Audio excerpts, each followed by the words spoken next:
السلام عليكم ورحمة الله وبركاته. اللهم صل وسلم وبارك على سيدنا محمد وعلى آله وعلى صحابته أجمعين. برحب بكل مشتركينا الجداد وبنقول لهم نورتونا. كمان يا ست الكل ما تنسيش اللايك الحلو اللي بنستناه منك، واللي طبعا بيشاهد القناة لأول مرة يسعدنا جدا اشتراكك وتفعيلك للجرس علشان يوصل لكم كل جديد.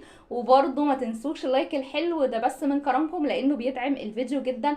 يلا بينا يا ست الكل كده على بركة الله. تعالي جبنالك أسرار الكفتة اللي بنجيبها من المحلات، تبقى يا دوبك كده جاهزة على الطاسة او على الشواية وما بنعملش فيها اي حاجة، بس مش عارفين ايه اللي محطوط فيها. في ناس بتستخدم فيها البرغل، وفي ناس بتستخدم فيها العيش، وفي ناس بتستخدم فيها الفول الصويا. نقول على بركة الله عندنا كوباية من البرغل مغسولة ومنقوعة لمدة نص ساعة.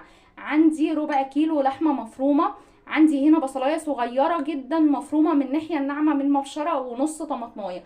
ودي طبعا ميه البصل والطماطم. البهارات بتاعتنا بسيطه جدا. معلقه الاول معلقه كده بيكنج باودر، معلقه فلفل اسمر، نص معلقه قرفه، نص معلقه بهار لحمه، معلقه ملح صغيره. يلا بينا نبدا ونقول على بركه الله.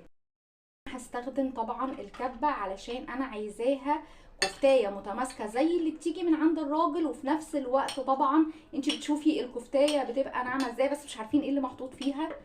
يلا بينا هنضرب كله مع بعضه كده. برغل كمان مش هضرب بقى البرغل لوحده ولا حاجه، هنزل كمان باللحمه. هنا بقى انا عملت ليه البصلايه والطماطمايه لوحدهم الاول في البشره، انا عايزه الطعم مش عايزه لهم يكون لهم اي اثر. تمام خلاص كده. بقى الايام الدراسه ننزل كمان بالبهارات والغدا اللي بنيجي نعمله بسرعه كده عشان حبايبنا الحلوين، وطبعا لازم نعمل لهم حاجه كده يستحقوها كده تبسطهم وترضيهم. بقى كده قيمه دقيقتين بالظبط. انا عايزه كل حاجه تختلط وتبقى كفتايه ناعمه جدا. نفسها زي الكوره كده. خلاص انا ضمنت ان هي انضربت كويس جدا. ضربتها في الكبه. اجي بقى لميه البصلايه والطماطمايه، شايفه طرف المعلقه سكر ممسوح احطها في ميه البصل والطماطم علشان بتدي لون حلو قوي للكفتايه، كمان بتعزز طعمها. فيها خل، بصي برضو معلقه صغيره خالص من الخل مش مليانه، اقلبهم في بعض. الطبق كده اللي هحطها فيه، وفردت كيس تلاجة، فتحت يعني الكيس كده بالمقص. هاجي بالمسن بتاع اللحمه. بسم الله. عاوز ايدي كده حاجه خفيفه خالص، هي مش بتلزق ولا حاجه، بس ده كده بيديلها طعم حلو جدا. هنا مفيش اسياخ، على طول ناخد مسن اللحمه كده ونعمل بيه.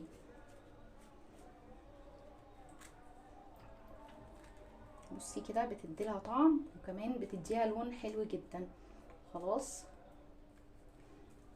بكل سهوله كده اهو.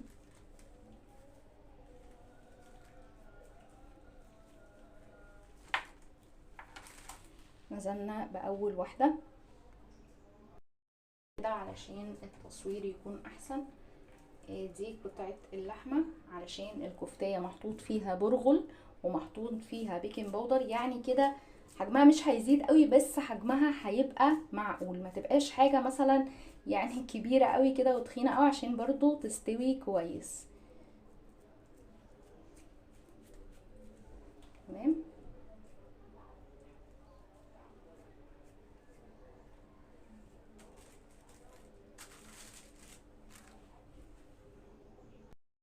وزناها كده زي ما انت شايفه ما شاء الله. بصي ربع كيلو لحمه مفرومه عمل قد ايه، كمان بيبقى طعمها حلو. بس حطي البهارات وكل حاجه بكميه مظبوطه هتطلعها معاكي جميله جدا. هنسيبها في التلاجة لمده نص ساعه. ويلا بينا برضو نشوف هنعمل ايه سريع جنبها. بقى قلنا النهارده يبقى اكل بالعيش تغيير. عندي نص معلقه كمون، نص معلقه بابريكا، ونص معلقه بهار خضار بيدي طعم حلو، ونص معلقه ملح بيدي البطاطس السلطه طعم حلو قوي. حطينا كده البهارات بتاعتنا. عندنا هنا شويه بقدونس زي ما انت شايفه، حسمه صغيره، نص قرن فلفل كوبي، واللي حابب يستبدله بحار، معلقه ثوم صغيره. نحط كمان شويه زيت حلوين كده مع ليمونه.